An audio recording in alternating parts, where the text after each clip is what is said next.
everybody doing today? I hope you're having a great, wonderful day and that your week has gone smooth as silk. If it hasn't, you know what to do. Go get yourself something nice because you know you deserve it. So, we are having our next WIP and Chat. And today we are going to be talking about the Dragons of Pern.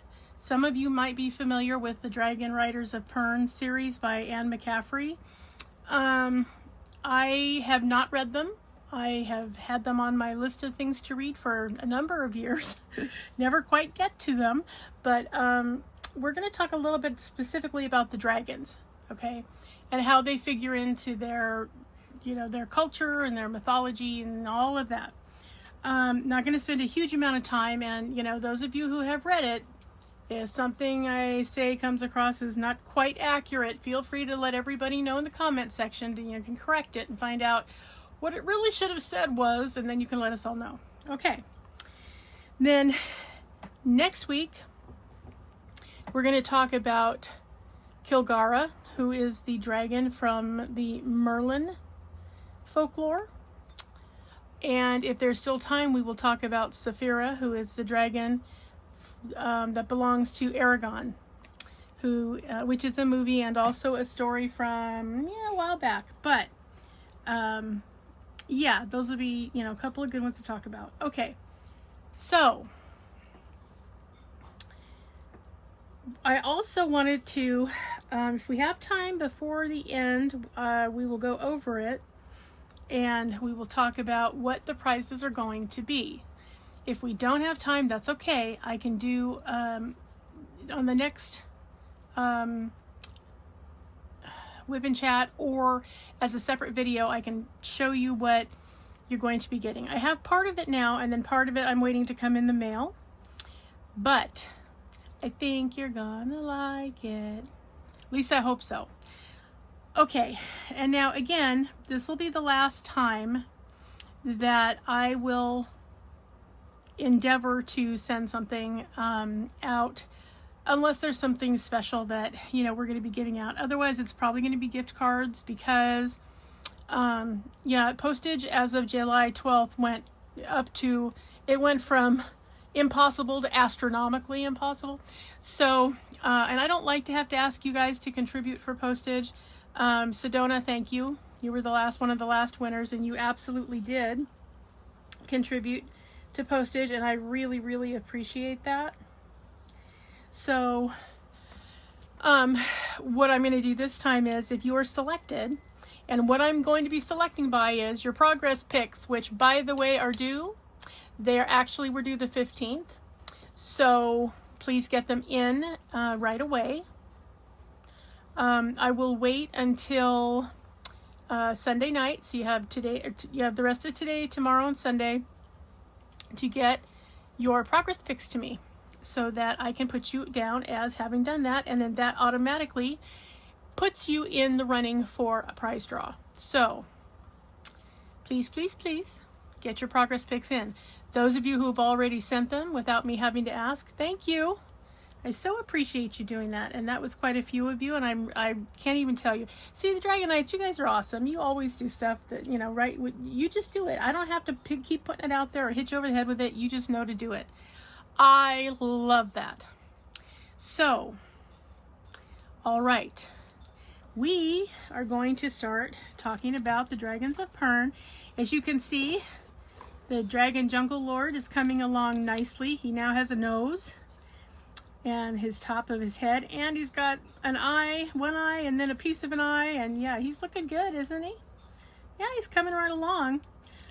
I do have to say though, dreamers, I'm really frustrated with you because every so often I get a great canvas, great supplies, great drills, it's wonderful, and then I'll get 2 or 3 in a row that have blurry symbols. And there are a couple, maybe 3 symbols that are really blurry, and it's a bummer because they're all in the same blue family. And so I had to just kind of learn which ones were which. Frustrating. And then these are probably among the worst drills I've seen. at a premium company, really. It's very frustrating because there was so much trash. So much trash. I mean, like, just pieces of plastic and, you know, things where you're like, why was this here? So, I don't know, dreamers. I kind of wish, like, you might get a different manufacturer because the artwork is beautiful. The colors are very pretty. The AB drills have been very nice. But, you know, these blurry symbols and these crummy drills should not be a thing. So that's all I will say about that. Other than those issues, it's been a beautiful canvas. I've had some popping drills too, but I think it's because the drills are just, you know, nanometers off every once in a while, and they just don't fit all that great, and then they're popping off. So I think that's partly what's to blame. But yeah, but I will say I've been loving the canvas. The canvas is beautiful. The colors that were selected are beautiful. The dragon is coming out in all its glory, which I love. It's just a little on the crappy side from the symbols and the drills, but otherwise the artwork is very, very pretty. So, and again, this is Jungle Dragon Lord by Wumples / Grateful. Let's see, Grateful licensing.com. So that's what I know. Okay, but yeah, you can see that he's got a face now and he's coming along really nice. Okay, so again, talking about Dragons of Pern. If you haven't read Dragon Riders of Pern, you know, and you don't want spoilers, well, I don't know what to tell you. We're going to be talking about them. And again, I'm talking about them as someone who has not read the stories. I haven't been part of the book series.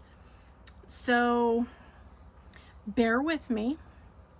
If you're someone who loves the series, has been reading it since the late 70s and love it, and you just, you know, would like to correct it, feel free. Go ahead. Because, again, we're being told by somebody who's not one of your people, okay? I'm not a Pern person, so there you go.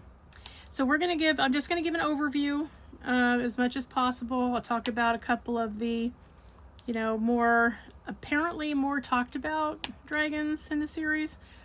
And then a little bit about how they fit into the Pernese culture. And the people that actually know more about them can fill in the blanks in the comment section. So when you go in there in the comment section, be sure that you look around and see what other people have said that do know about it, so that, you know, you will come out of it, hopefully, with an understanding of what the Dragon Riders of Pern have been about, okay? So, all right, let's just get started, shall we?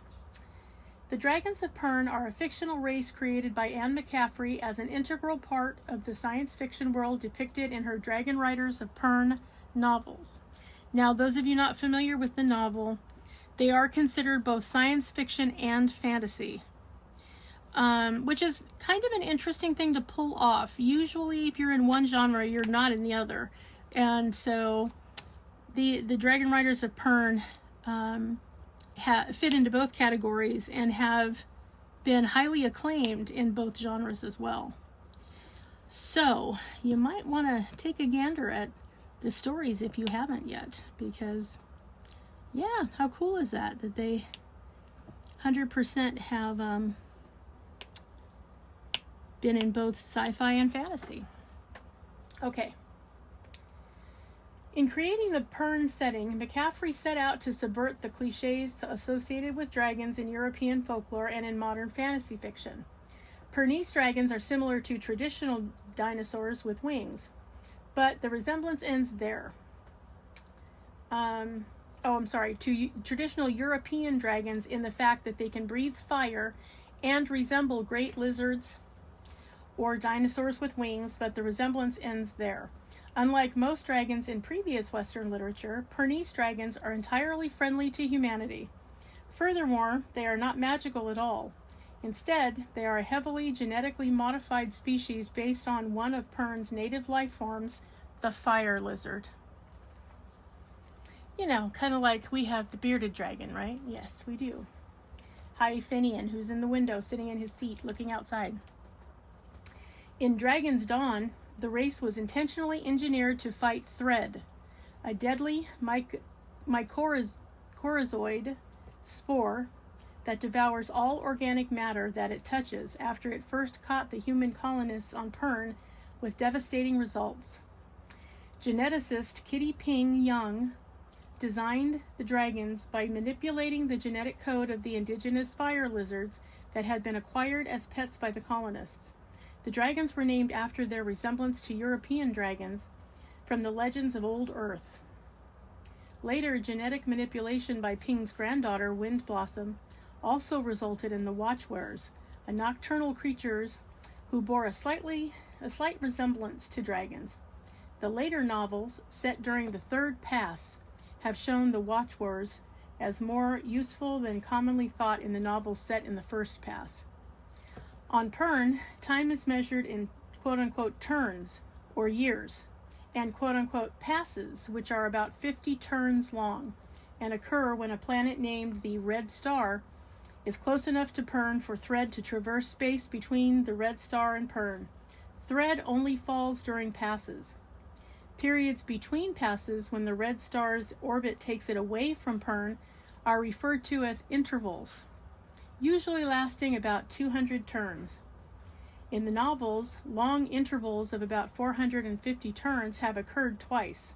These long intervals have led the inhabitants of Pern to believe that Thread will never return.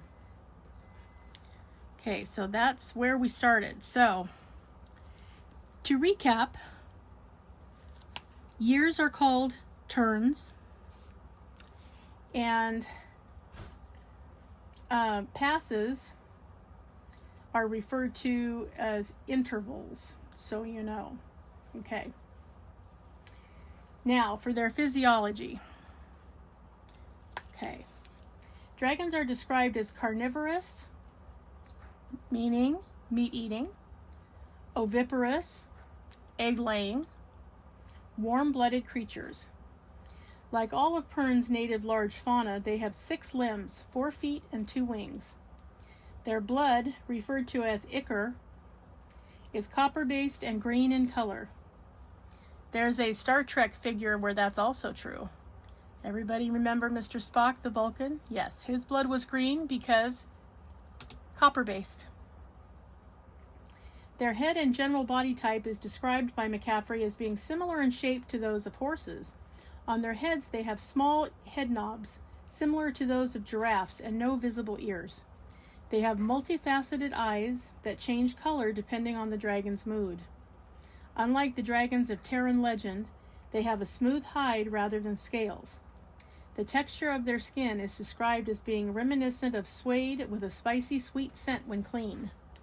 They are described as having forked tail ends with a defecation opening between the forks, but most artistic renderings depict their tails as having spade-shaped tips. The dragons usually get from one place to another by utilizing a teleportation process known as going between, quote-unquote.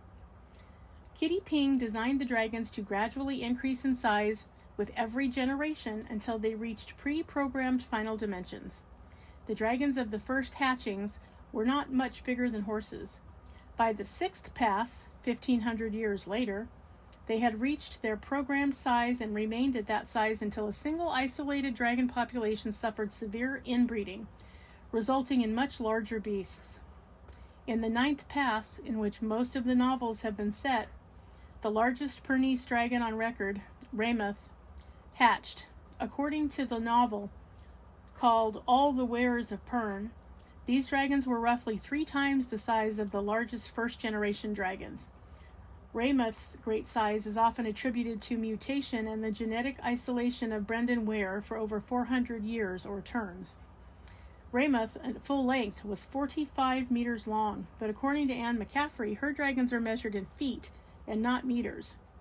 Ramoth was intended by the author to be 45 feet long.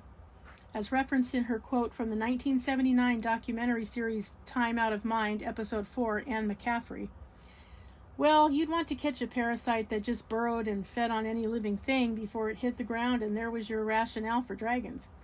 But you couldn't have small dragons. you'd have to have big ones. So I decided 35 to 40 feet. That seemed an economical size. End quote.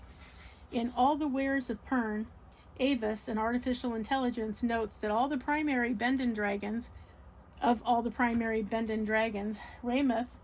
Nemeneth, and Canth are notably larger than Kitty Ping's specified end size of the dragon species. Newly hatched dragons are the size of very large dogs or small ponies and reach their full size after 18 months. Because young dragons grow so fast, their riders must regularly apply oil to their hides to prevent the skin from cracking or drying out. Dragons, like their fire lizard ancestors, can breathe fire by chewing a phosphine-bearing rock called firestone in the novels, which reacts with an acid in a special second stomach organ.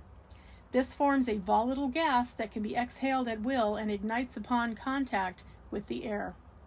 The flame is used to burn thread from the sky before it reaches the ground, but the chewed firestone must be expelled from the body after it is used up, as the dragons cannot digest it. So, how about that? Everybody with me so far? We know what the measure of time is.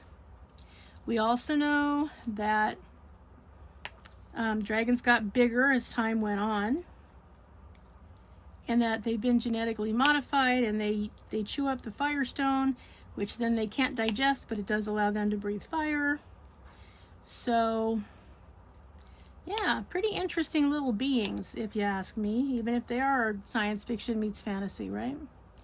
Yeah, so now we're going to talk about their psychic abilities, okay? So everybody's with me so far, right? Okay, here we go.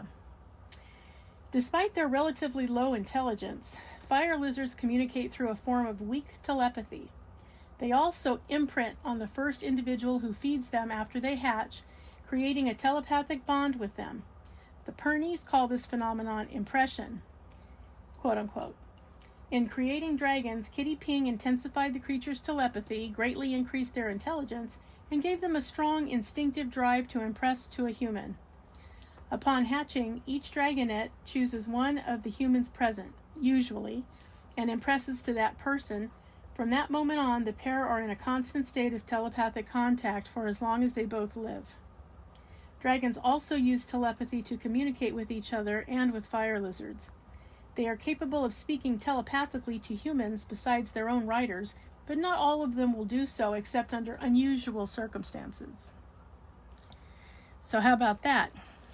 You can let me know in the comments section, would you be interested in having a psychic bond with a dragon that lasts for your lifetime, both yours and the dragon's? Sounds like a big responsibility to me. What do you guys think? Would you be interested in doing that? And if so, what would you like for the dragon to tell you telepathically? What would be your conversation for them? Anything you want it to be. So this is your chance, Dragonites, to let your imagination run freely. You have an opportunity to bond with an actual dragon telepathically. You can discuss anything you'd like. What would you ask the dragon? What is it you want to know from them? Okay. Dragons and fire lizards can also teleport. They do this by briefly entering a hyperspace dimension known as, quote-unquote, between. Both humans and dragons experience between as an extremely cold, sensory-deprived black void. After spending no more than 8 seconds in between, the dragon or fire lizard can re-emerge anywhere on Pern along with any passengers or cargo they carried. This ability is explained as having evolved in fire lizards as a defense against thread. Not only does it allow them to quickly escape from threadfall, but the intense cold of between kills any thread that had been already burrowed into them. If a dragon attempts to teleport without a clear mental image of the place where they intend to reappear, they may simply fail to emerge from between and thus be gone forever. Sounds like a tragedy to me, just saying. A world without dragons once you had them, ugh. Can you imagine anything more terrible? I cannot imagine anything more terrible. That would just make me sad. Okay. Going between allows dragons to travel through time as well as space, as long as they have a clear picture of what a particular place looked like or will look like at the desired time. But the practice is highly dangerous to both dragon and rider, as is severely restricted. Existing in two places at once for extended periods of time or in close proximity causes severe weakness and psychological disturbance for humans, but not for dragons, the effects of which are discussed in several novels. In addition, while teleporting through space always takes the same amount of time, when a dragon travels through time, the amount of time they spend in between increases depending on how far away in time the destination is. Thus, traveling to remote times poses severe dangers from hypothermia and oxygen deprivation. In the first Pern novel, Dragonflight, Lessa passes out after having traveled back more than 400 turns. The Dragon Lover's Guide to Pern states that dragons defecate while between. This idea originated with a statement by Anne McCaffrey herself in an answer to a fan's question about the subject at a fan convention. But McCaffrey may have been joking when she first said this, as the idea has never been referenced in any of the Pern novels. In fact, defecation was mentioned only a few times in all the books ever written in the Pern series. It cannot be considered definitively canonical.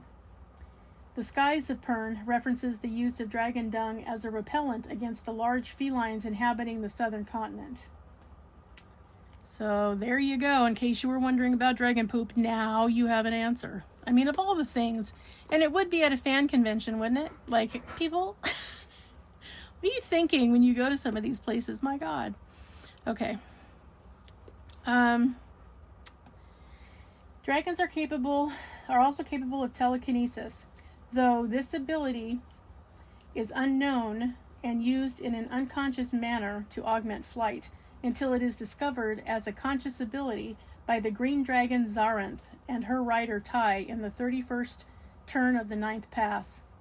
It is speculated that the undersized wings were intentionally created in the dragons by Kitty Ping to reduce the surface area of a dragon that is exposed to possible threat injury, and that the telekinetic abilities were intended to make up for the loss of wing sail. It is said in many books that a dragon can carry whatever it thinks it can carry. This is likely an extension of the telekinesis mentally lifting the extra load. This is the most likely explanation for the great loads that dragons sometimes carry during emergencies. So there you go. It's an interesting concept, isn't it, that a dragon can carry whatever it thinks it can carry. That's kind of cool. I mean, to a degree, the same thing is said of bees. I mean, when scientists look at bees, you know, the first thing they said is it shouldn't be able to fly. Well, the reality is nobody told the bee that, right? So it does, and it does fly, and it can fly great distances. And it can collect pollen while it's flying great distances with wings and a body that should not be able to be airborne. So, hey, you know, gives you a reason to accept it, right? Okay. Psychology. Unlike their fire lizard ancestors, dragons are fully sentient. They can communicate fluently in human language, although only telepathically, and have personalities and opinions distinct from those of their riders. But their intelligence does seem to be somewhat lower than that of the average human. In particular, their long-term memory is severely limited. Dragons' telepathic communication is usually limited to contact with their rider and with other dragons, but a dragon will sometimes communicate well with a person with whom their rider has close emotional ties. They do understand spoken human language and occasionally reply telepathically to people whom they choose to speak to. As a safeguard against the possible damage that could be caused by such powerful creatures, Ping engineered dragons to be profoundly psychologically dependent on their riders. Any dragonet that fails to impress to a human shortly after hatching will die. If a dragon's rider dies, the dragon immediately suicides by going between without a destination. The only exception is when the rider of a queen dragon dies while the queen is gravid, which is pregnant. The dragon waits just long enough to lay her eggs and see them hatch before disappearing to the between. Humans who lose their dragons typically also commit unaliving as well, but some do survive, although the experience leaves profound psychological trauma. So isn't that sad? So when you do connect with someone, with one of the dragons, you know, it's a forever thing. So if one of you gets unalived or severely injured in some way, you're both kind of up a creek. So something to consider. No matter which one it is, if it's you, your dragon is going to have big issues. If it's your dragon, you're going to have big issues. So it is a responsibility, it sounds like to me, that if you're going to be a dragon rider of Pern, that you have to consider these situations and plan accordingly so as to avoid traumatizing you or your dragon as much as humanly or reptilianly possible. So, okay. Ping also designed the dragons to be fairly calm in temperament. They never fight one another unless two queens come into estrus at the same time. They are also not dangerous to humans except shortly after hatching, when it is common for confused and frightened dragonettes to maul or even kill humans hoping to impress. When a dragon hatches, they announce their names to their new riders upon impression. Pernese dragons' names always end in TH, while a watchwearer's name will end in SK. All right. So now we have a little understanding of, where their heads are, right? Okay. Now, colors. Here's the hierarchy. In Pern novels, barring rare mutations, female dragons and fire lizards are always either green or gold in color, while males are blue, brown, or bronze. Gold dragons, also called queens, are the largest dragons, 40 to 45 feet or meters long, depending, and the only fertile females. Gold dragons are by far the rarest dragons on Pern and just less than 1% of the population. They are dominant over all other colors. Any non-gold dragon will invariably obey a queen's orders, even against the wishes of its own rider. Queens are incapable of digesting firestone and producing flame, but they do fight thread as they fly in the lowest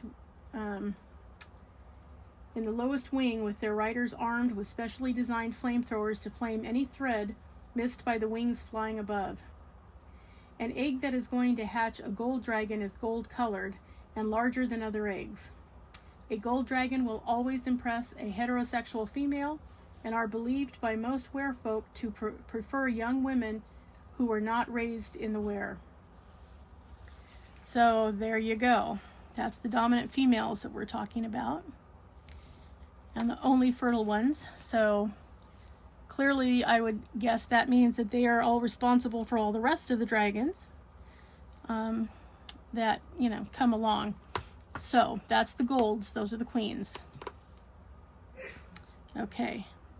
And an egg that's going to be a queen is larger in size and gold in color. So before it hatches what's going to come out of it. Okay.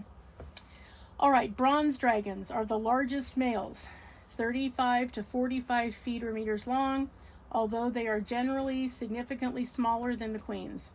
Bronzes account for about 5% of all dragons. They are almost always the ones to mate with queens, as the smaller colors generally lack the stamina to chase and catch the gold dragons when they rise to mate. Due to the 5-to-1 bronze-gold ratio and the infrequency of gold mating flights, they often mate with greens. The losers of a gold flight almost always seek a green for their needs, but their size often puts them at a disadvantage in chasing the agile, smaller females. The senior bronze of a were is determined through which bronze wins the mating flight of the senior gold. In the novels, the rider of a bronze dragon is always a heterosexual male. Brown dragons are smaller in size, 30 to 40 feet or meters long, and about 15% of all dragons are brown. They may occasionally mate with queens, but this is rare, and becomes even more rare as the dragons increase in size. By Weymouth's time in the 9th Pass, it is unheard of. All brown writers in the Pern novels are men, and most are heterosexual, but bisexual or masculine homosexual brown writers are not rare. So it sounds like the dragons are equal opportunity employers, right? In terms of who they'll accept as a writer. It's a little bit dependent on color, but okay, and thus on size. But okay. So there's that. Blue dragons are the smallest males, 24 to 30 feet or meters long, and make up about a third or 30% of all dragons on Pern. They are nearly as agile as greens, but unlike the greens, they often have enough stamina to last for an entire threadfall. They mate only with greens, and they are simply too small to keep up with a massive queen over a long mating flight. There are a few prominent blue dragons or blue riders in the books. Some assume the position of teaching the new riders after their impression. Blue riders are typically homosexual or bisexual, though some are heterosexual. In interviews, McCaffrey stated that homosexual women may be able to impress a blue dragon. In the later books written with her son, Todd McCaffrey, Blue Tazith is written by Xena, the first female were leader and the first female rider of a blue dragon. So there you go. Some specific lore. So, yeah, had to get into all that orientation, you guys. Were you prepared for that? I was not prepared for that. Who knew?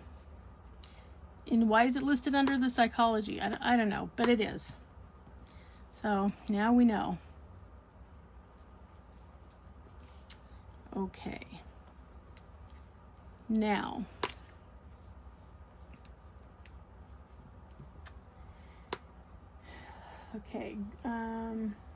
green dragons are the smallest, 20 to 24 feet or meters long, and make up about half of all dragons on Pern, or 50%. They are female, but unlike the queens, they are infertile due to the chronic use of firestone and can produce flame.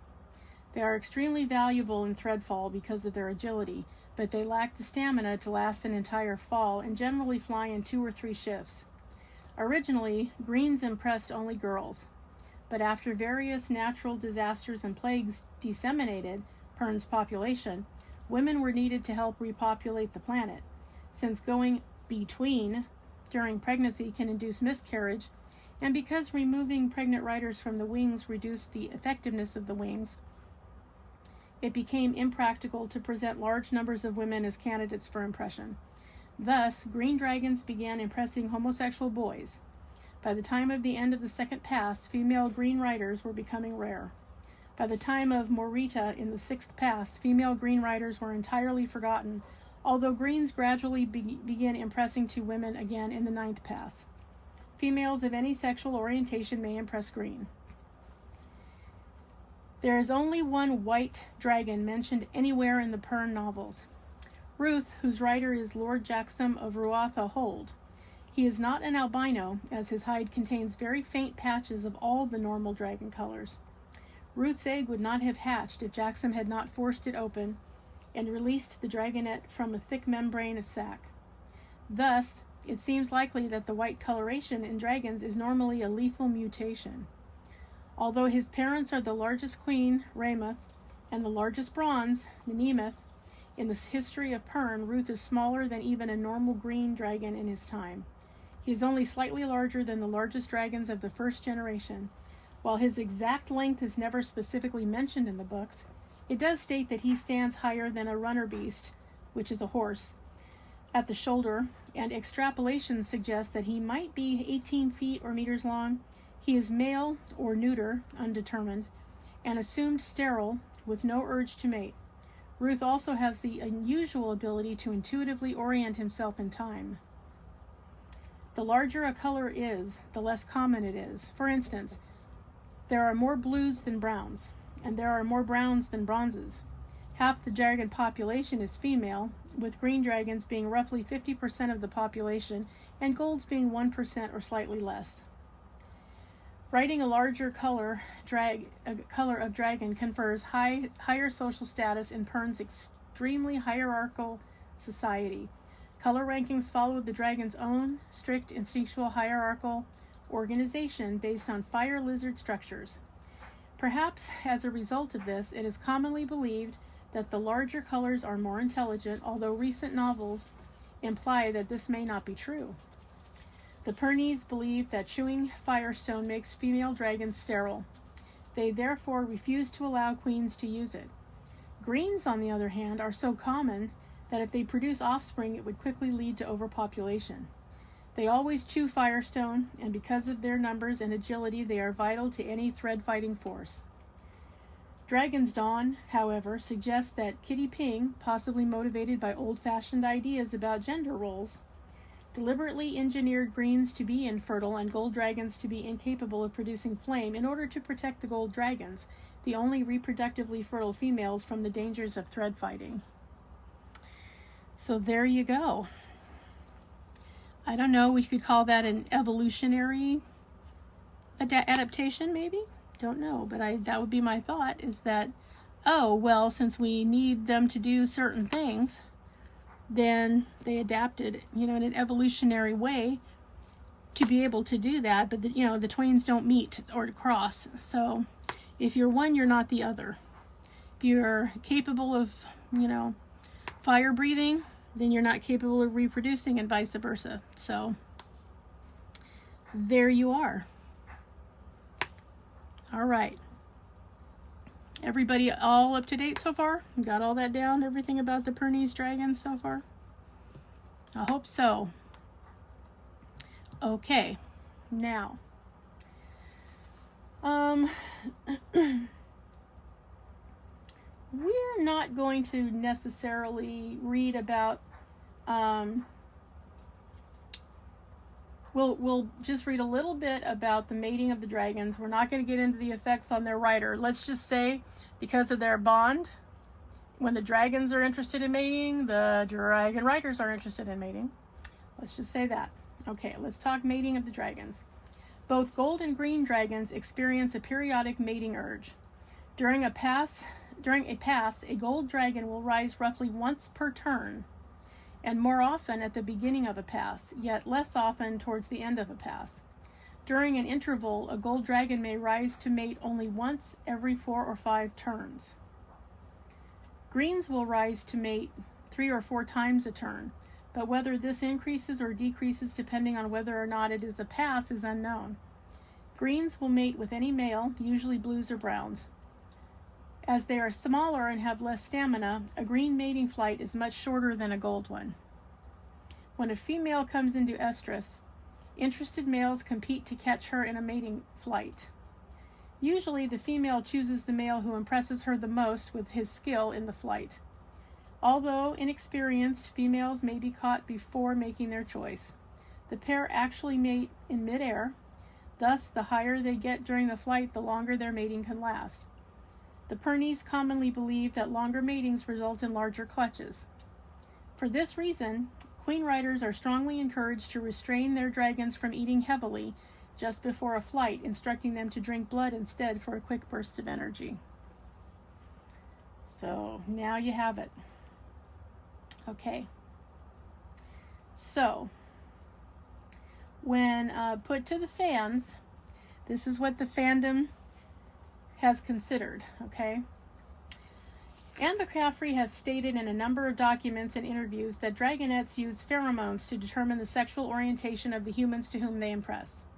According to these statements, greens impress only to women or to effeminate homosexual men. Blues impress primarily to homosexual or bisexual men with masculine temperaments, or possibly to masculine or lesbian women. Browns similarly impress primarily to heterosexual men, but sometimes to bisexual men. Bronzes and golds impress exclusively to heterosexual men and heterosexual women, respectively. These ideas, however, have never been made explicit in the books, although it is clear, at least, that most male green and blue riders are homosexual. Many members of online Pern fandom find McCaffrey's ideas about sexuality highly questionable for a number of reasons, both scientific and ethical. Most infamously, she claimed in an interview that science has proven that being the receptive partner in a backdoor sex triggers a hormonal change that will make a previously heterosexual man become homosexual and effeminate, Thus, she argues, even if a male green rider were originally heterosexual, he would not stay that way. In later interviews, McCaffrey claims that green dragons merely pick up on psychological clues from homosexual boys before they themselves know that they are homosexual. Pern-based role-playing games thus sometimes ignore McCaffrey's restrictions on who can impress to a given color of dragon. Clubs often ignore everything except the basic rule that only women impress gold and only men impress bronze. Some games are more likely to accept the restrictions on sexual orientation. Most clubs post their policy on canon strictness. While some accept more liberal thoughts on color, gender, and sexual orientation matches, many are very strict to this issue. For the purposes of role-playing games, McCaffrey has also officially allowed females, masculine lesbians, to ride browns or blues, though she insists that this could never happen on her Pern. Also in fandom, if a writer has strong objections to sex with someone involved in a mating flight, or the writer has objections to writing a homosexual encounter, or object to their character being involved in a sexual encounter with a person other than their significant other, they may sequester themselves with a more acceptable partner during the flight. This idea is called stand-ins and based on a concept that McCaffrey introduced in Dragon's Eye, or Red Star Rising, in which a female green rider objects to the idea of a specific bronze rider winning her green's mating flight, but this concept is not seen in other books and clearly does not exist in the Ninth Pass, as several problems arise regarding green and gold riders who object to the random nature of mating flights and end up being taken advantage of by the male winner of the flight, most notably in this book, The Skies of Pern. So, significance. As the primary line of defense against the threat, dragons are a requirement for the survival and prosperity of humans and other land life on Pern, but the great beasts require a good deal of maintenance to the degree of requiring a large part of Pernese infrastructure, especially cattle farming, to be centered around their upkeep. This has been known to cause resentment among those doing the supporting, especially in times when thread is not falling. Significant Pernese dragons. Okay, so these are the significant Pernese dragons, you guys. I hope that nobody took any offense to, I'm reading directly out of Wikipedia, so yeah, hopefully you didn't take any offense to the language used. I did clean up a little bit as much as I could so that, it wouldn't come out really untoward, okay? So I did clean some of it up, but you get the picture. And I just used the terms that were given initially to what was being said. So that's going on there. So, all right, let's talk about significance and see where we end up, okay? Okay, significant Pernese dragons. Ramuth, whose gold is ridden by Ninth Pass Bendon werewoman Lessa. Ramuth is the largest dragon in Pern's history, and together with Lessa rediscovers the lost knowledge that dragons are capable of time travel.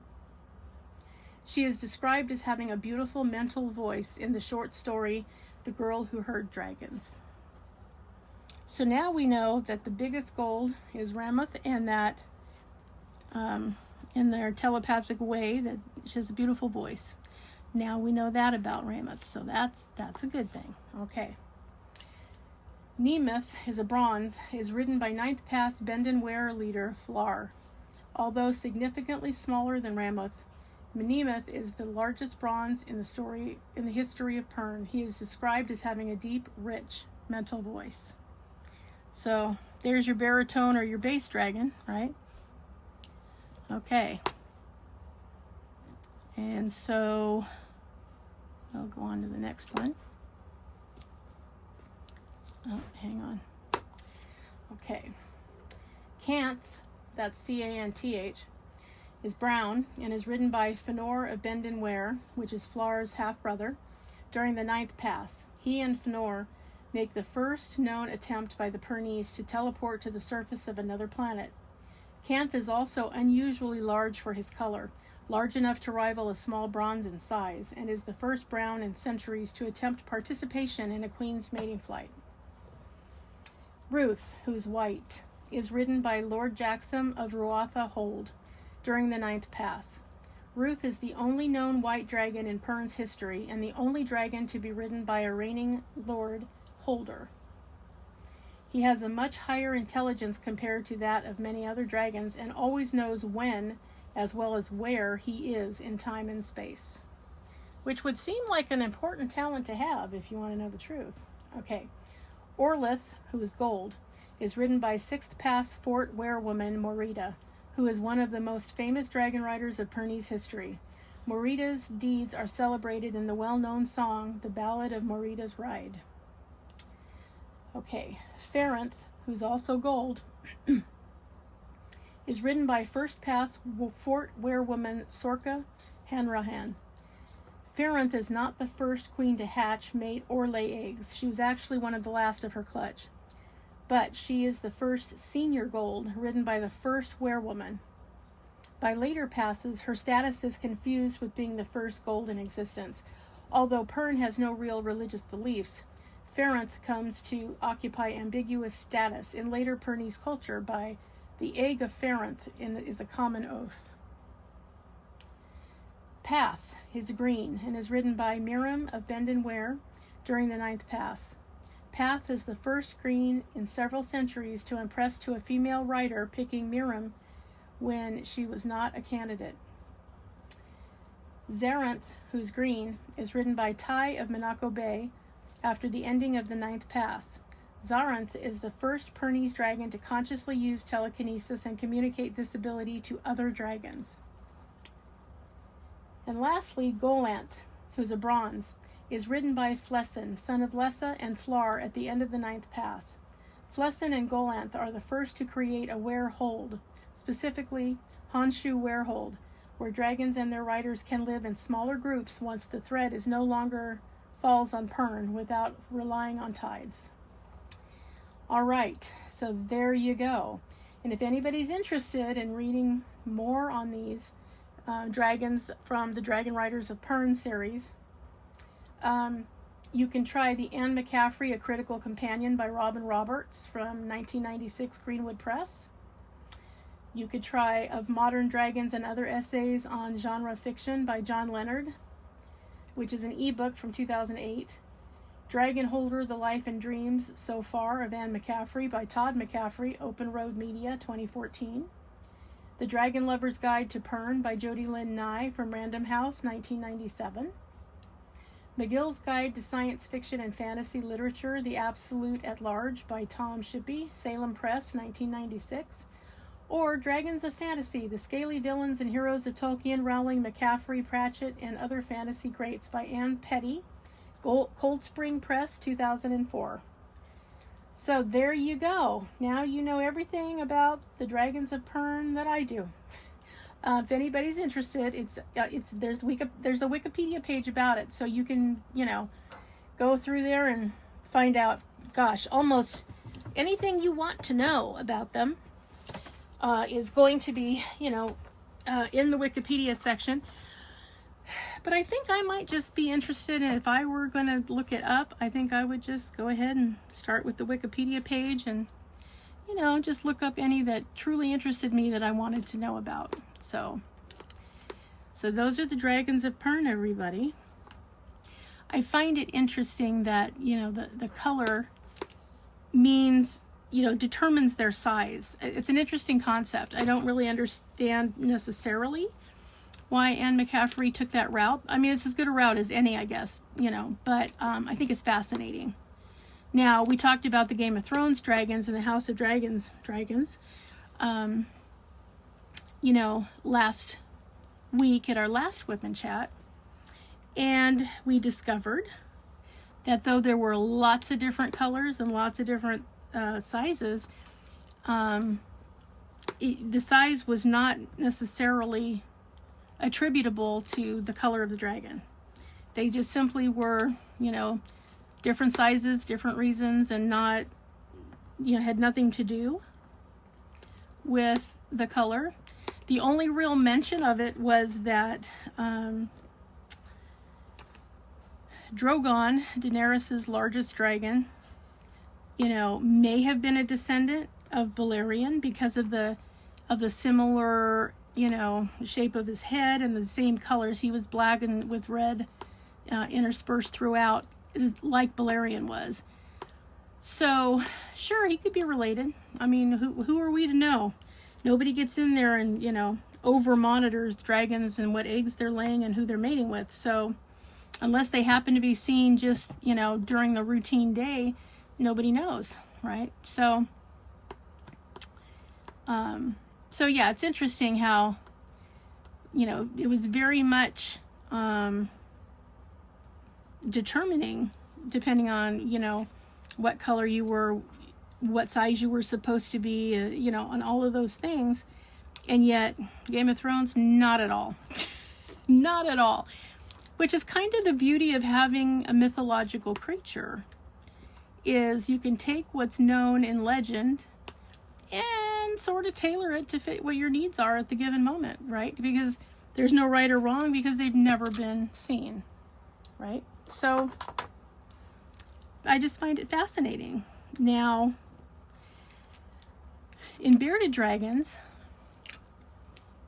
there's not so much a size quota and determining, you know, that goes with the coloring. Now, what I will tell you, that there has been empirical data, scientifically proven, that the morphs that we create, which are the different colors of bearded dragons, do shorten their natural lifetime, which I find especially sad, because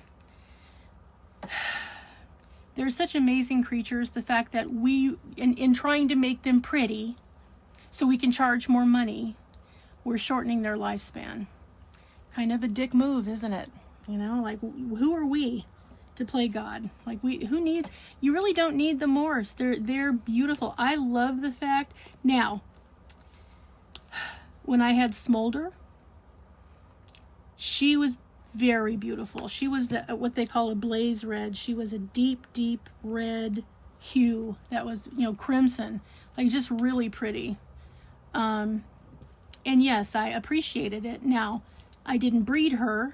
I rescued her. So I don't know who bred her. I think the white dragons, which are zeros, are what they're called, because they have no pattern of any kind and no color. So they're called zeros, and they are white. They're a pure white dragon with deep black eyes. They're beautiful. I would love to have one. I would never breed one, because the last thing I want to do is shorten their life.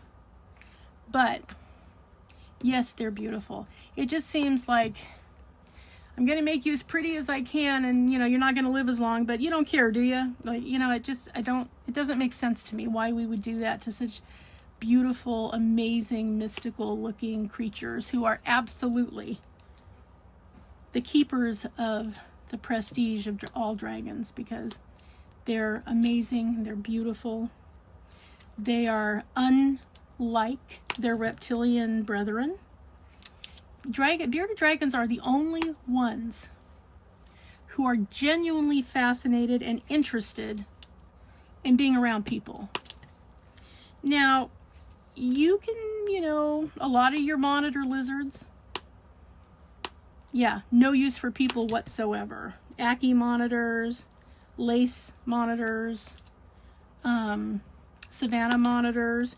Now, doesn't mean you can't get one and tame them, you know, to try to be a dragon that's, you know, gets along with humankind. You certainly can do that, and there are people, you can find them on YouTube, that have done just that very thing.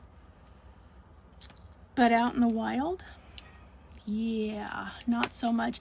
And even domestically, you know, tegu lizards, they're really pretty, especially the reds and the black and whites. They're the size of your average Cocker Spaniel. I mean, they're a big reptile, okay? They're a gigantic lizard. So, you know, and they're kind of like a small dog, and they act like having a small dog around. But you still have to be careful, because there's still an unpredictableness that comes with the species, right? And so, you know, and in the wild, iguanas, same thing. They might let you pet them, or they might chew your finger off, and you won't know until you approach one and see what happens. Well, to me, that's just not good enough reason to go trying to pet one. Sorry, I'm not doing it. Bearded dragons, yeah. And they have every reason on the planet to utterly despise us. Why? Number one, our husbandry sucks, which is why dragons who should live 15 to 20 years, you're lucky to get 10 to 12, especially if you purchase them from a pet store. Why? Because they get the minimal that they give them to keep them alive, because they're a money machine. They're not interested in how the dragon is doing. They're interested in selling it to somebody who will think it's cool. That's what they're trying to do. Yeah, well, I'm here to tell you that because their growth rate is so significant and they go from hatchling to full-grown adult in a year, you have to give them the UVB requirements and the calcium supplements, or you're going to permanently handicap them. And I've talked about this before. It's not optional. It's not a negotiation. You have to do it. Nobody tells people that. So if you don't do your research ahead of time and you go buy a hatchling at a pet store, if you don't do what they need, you're going to kill them. They're going to die in your house. Or you're going to permanently handicap them. And that's so frustrating to me because it's 100% preventable. All you have to do is know that you have to have a UVB light, and you have to have a basking light that will take them, to 100 degrees or more if it's a hatchling, 100 degrees if it's an adult. And so you set up the tank to have what that dragon needs. Then you put the dragon in the tank, and then all you have to do is maintenance. Change the bulb every 6 months. Buy some more calcium powder if you need it. Get your multivitamin supplements when they run out. Like, it's not hard to do, but if nobody tells you you need to do this and you don't bother to look because you think it's a garden lizard, then you're going to kill or maim it.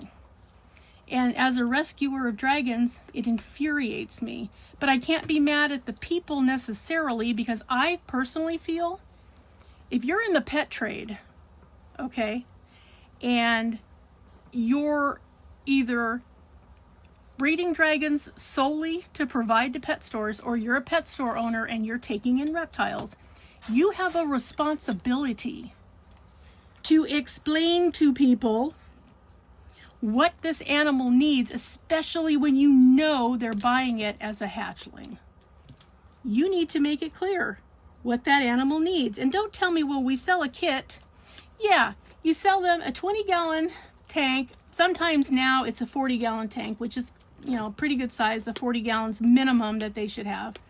Okay, but then you give them a UVB light. Yeah, but you give them a little tiny coil light, which isn't good enough for anybody. You need a tube light that covers a minimum of 50% of their tank. If you don't have that, then you're not helping them.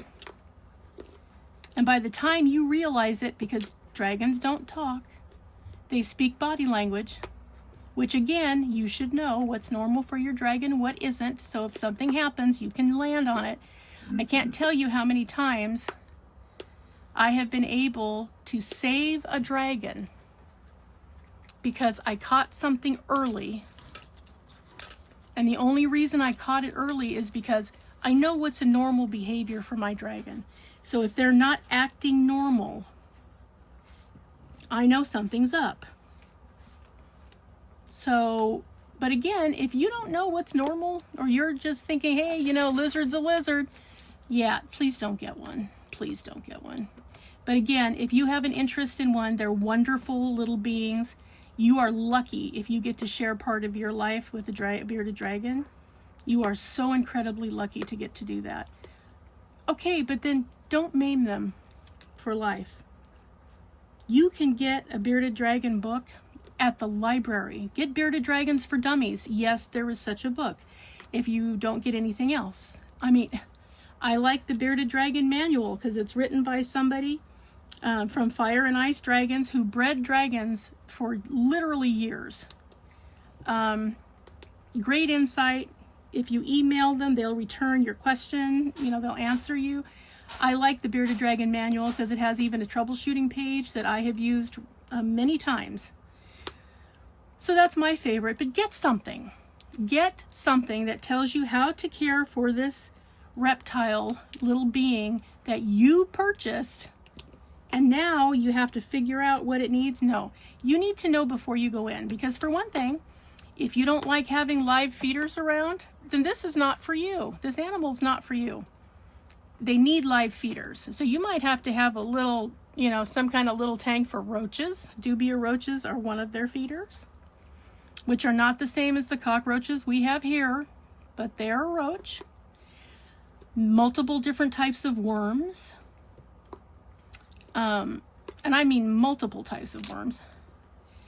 So, you know, hornworms are a very important treat because they're really high in protein and calcium and phosphorus, and they don't have an exoskeleton, so they don't have to digest the hard part, which is important if they're sick. So, you know, or if they've been off their diet for a long time and now, you know, let's say you've caught it early enough and they survived, but they still don't want to eat their regular diet. Okay, well then you got to supplement with something that they will eat and that's good for them. And, you know, hornworms are one of the best feeders you can get. Phoenix worms are another one that are great. They're really great for juveniles. Okay, did I know any of this? Some of it, only because I researched it a couple, 3-4 years before I actually got one. So, yeah, but did anybody bother to tell me that? No, not a soul. Not the people that rehomed the dragons to me. Not the pet store who took my money and said, good luck to you. If it dies in the next 14 days, you can have another one. That's literally what they tell you.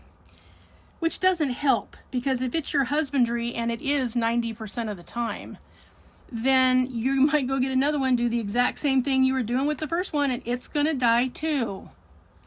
And usually when it's a hatchling, I mean, I'll just tell you, it needs 104 to 109 degrees basking light.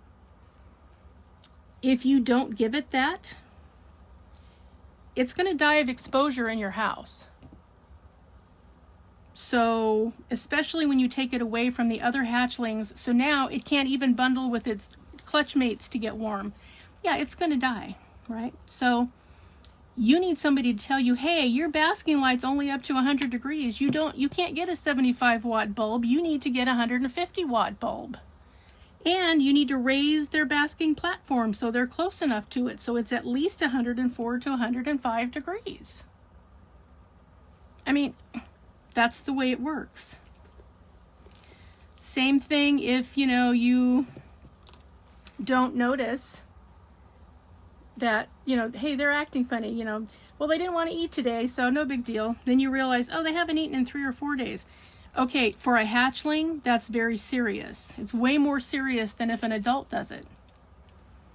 So something's off. With a hatchling, it's not getting enough calcium, or it's not getting enough UVB, or it's too cold. Those are the 3 biggest things. If you don't correct it, again, it's going to die, it's going to get very, very sick, or it's going to get metabolic bone disease and be deformed in some way for the rest of its life. Now, don't you guys think that somebody in a pet store should maybe tell you some of this before you take a dragon home? I mean, to me, I get a pit in my stomach every time I see, oh, fancy bearded dragons, $45. I'm like, oh no. Somebody's going to take it home and wonder why it died. I can just see it coming. I can go to the rescue sites that deal in reptiles anytime and see tens of, or 20 or 30 dragons that are on the verge of death, and somebody's trying to rehome it so they don't have to watch it die because they've already hurt it and we can't fix it. I want to put an end to that kind of stuff before I die. It's on my bucket list.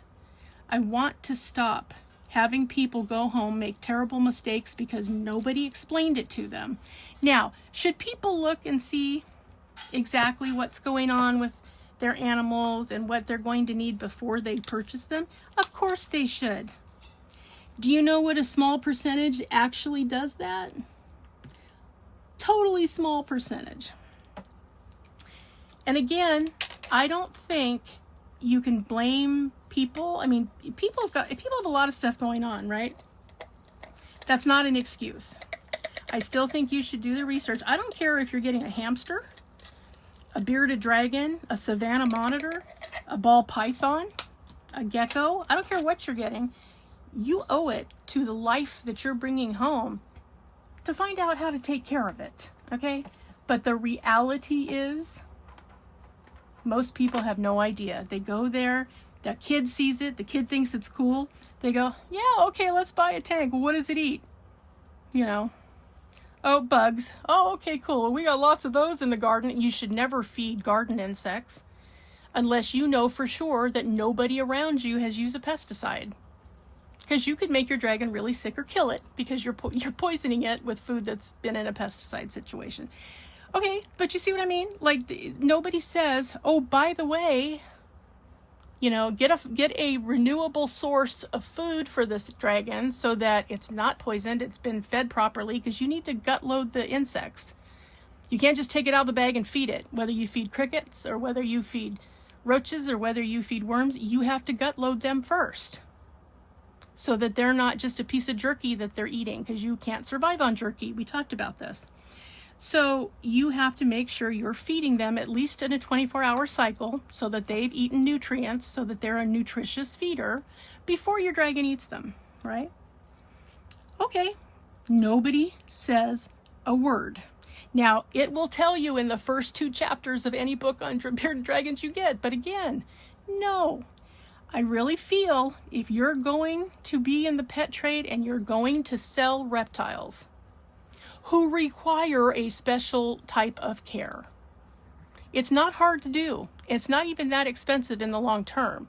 It's definitely not more expensive than your cat or your dog.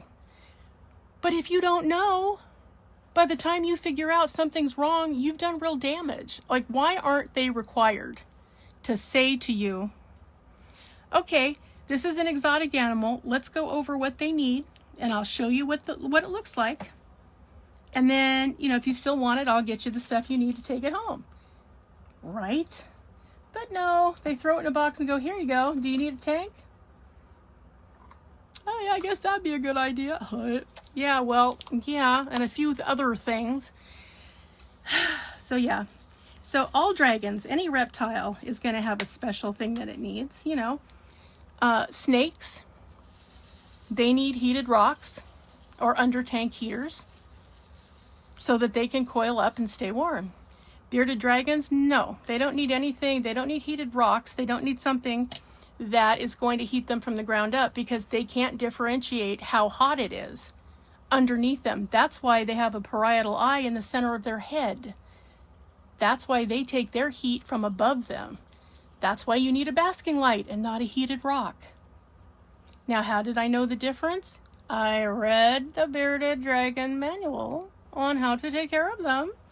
That's where I learned it, because I didn't want to make a mistake that cost an animal its life, because I would be devastated, because I'm an animal lover. Okay, so I made sure that before I took them home, I knew what they were going to need.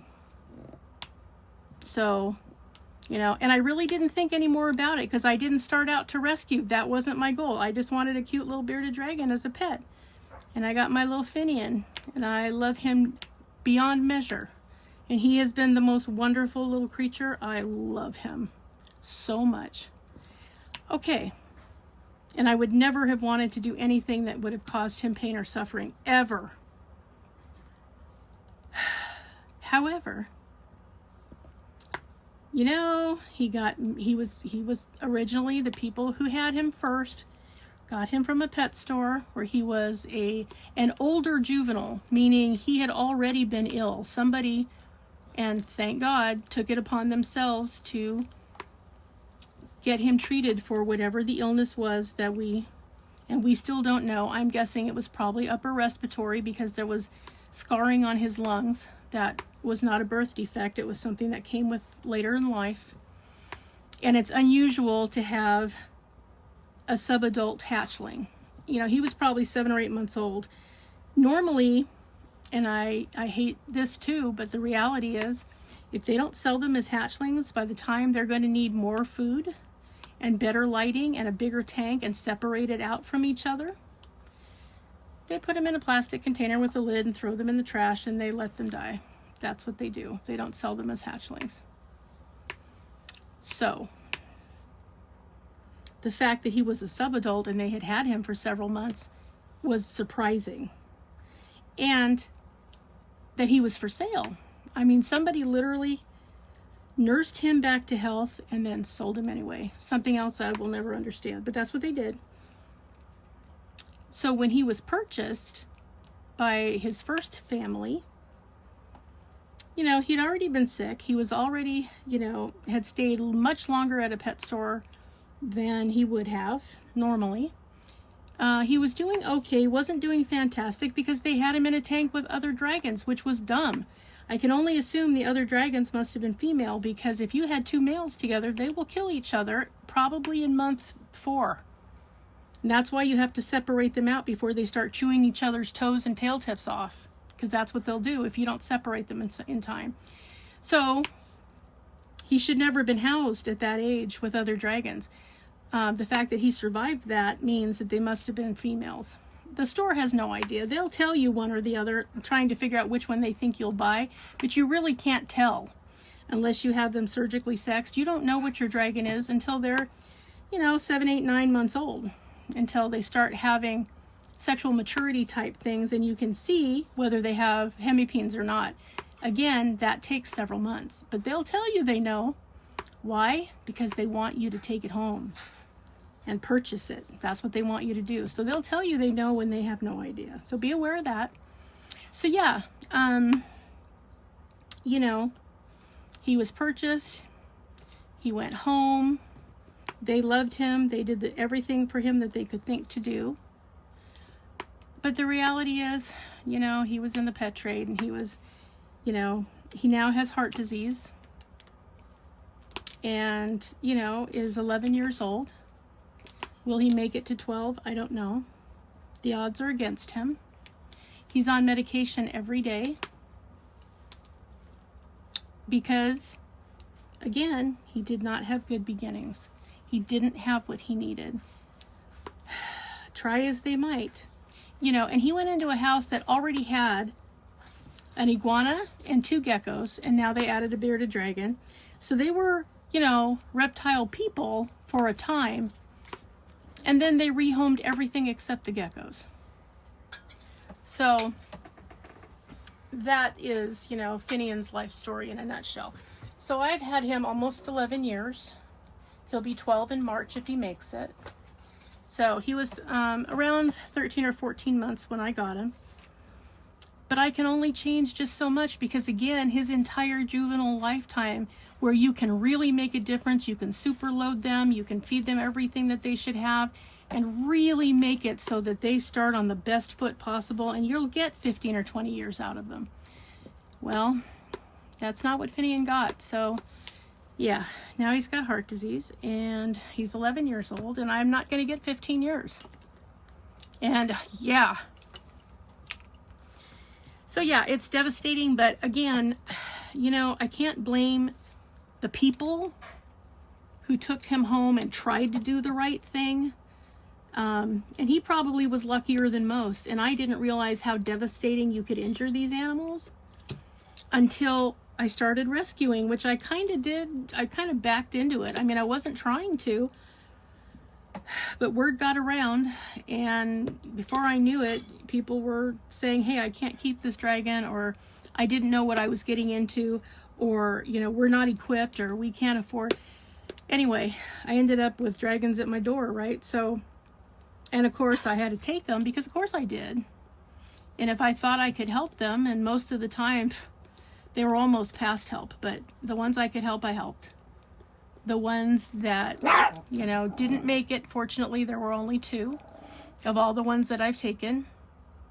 But yeah, those 2 were so devastating, I almost said no to any more. In fact, I had just lost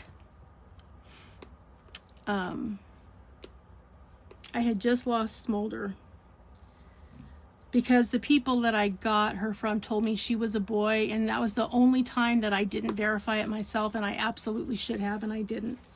They said that they'd had him for 5 years, and it was a male, and okay, and I didn't know she was a girl until she laid some eggs.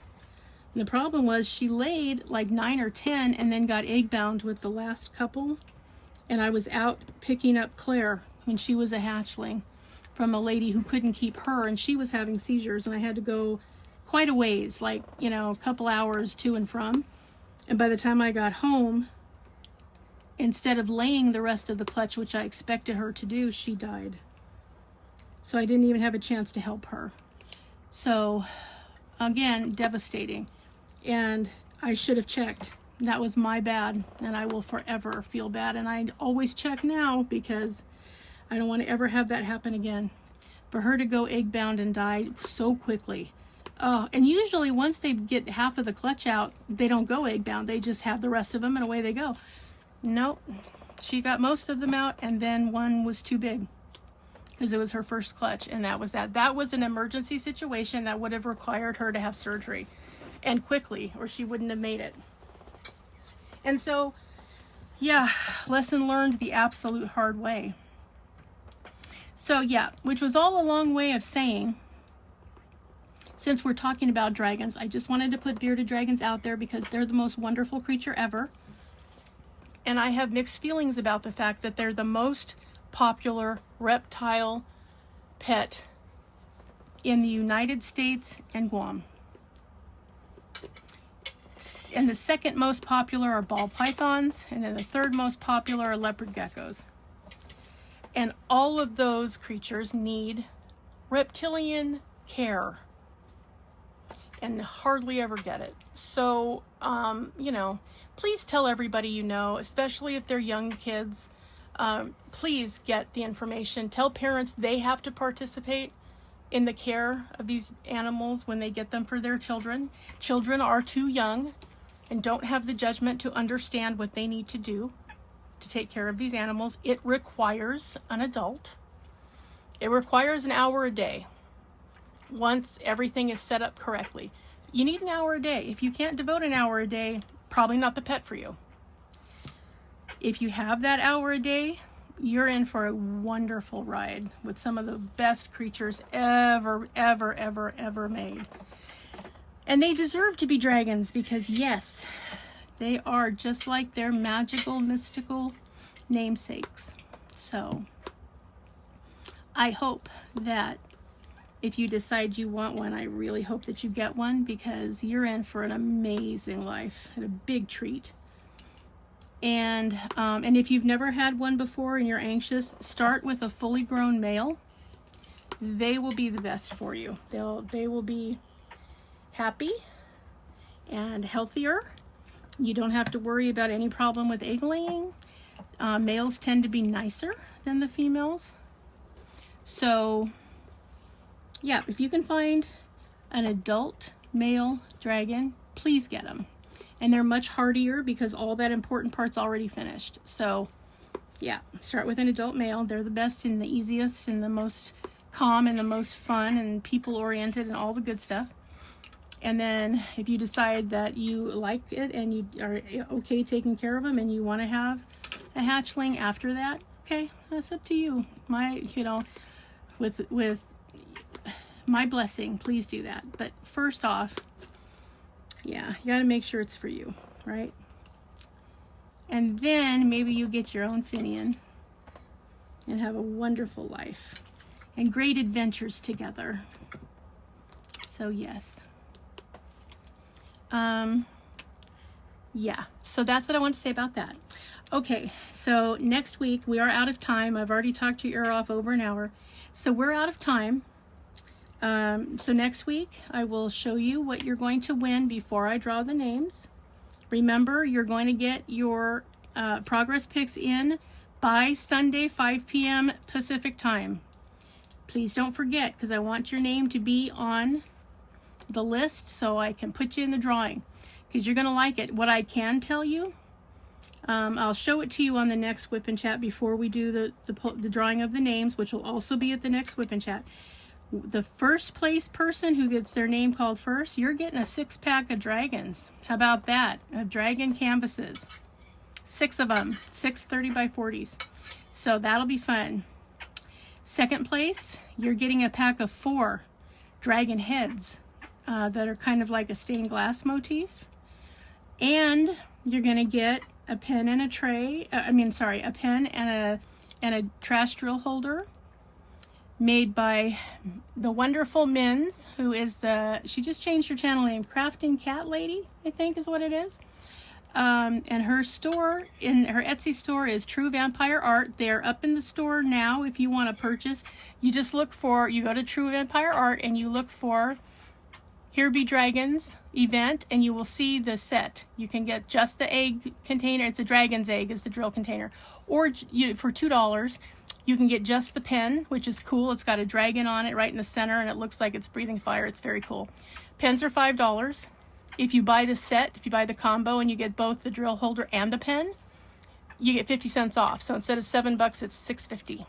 So you're welcome to purchase if you want to, or they'll be up in the store after the event. So if you want to get it after in case you don't win, you can do that too.